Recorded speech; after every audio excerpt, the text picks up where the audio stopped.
দেখেন, এইটা হলো খুব নামকরা মন্দির, আপনার সোমনাথ। ঠিক আছে, তো দেখেন ফ্রেন্ড, আপনারা বুঝতেই পারছেন আমি কোন জায়গাটায় এসেছি আর কি কি দেখছি। তা সত্যি কথা, আমাদের চোখ অনেক কিছু দেখে, অনেক কিছু ভাবে।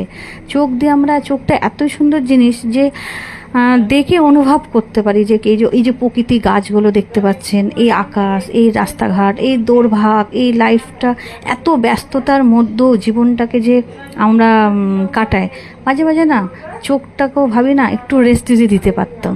তো মাঝে মাঝে আমি অনেক সময়, আমি নিজেরই কথা বলছি, মাঝে মাঝে যখন দেখি খুব মানে হয়ে গেছে যে বুঝে উঠতে পারছি না, তখন না একটু শান্ত হয়ে যায়। কেন কি, এমনিও আমি খুব শান্তি প্রকৃতির মেয়ে। আমি যেটা সত্যিই ক্লিয়ারই বলছি, আমি খুব ঠান্ডা। যদি আমার ভাল লাগে তা আমি সেখানে যাব, ভাল লাগবে তো তার কাছে বসবো, ভাল লাগবে তার সাথে কথা বলবো। যদি আমার ভাল না লাগে তা আমি ওইখান দিয়ে 10 মাইল ওর দিয়ে দূরে থাকবো, কি ওই জায়গার দিয়ে দূরে থাকবো।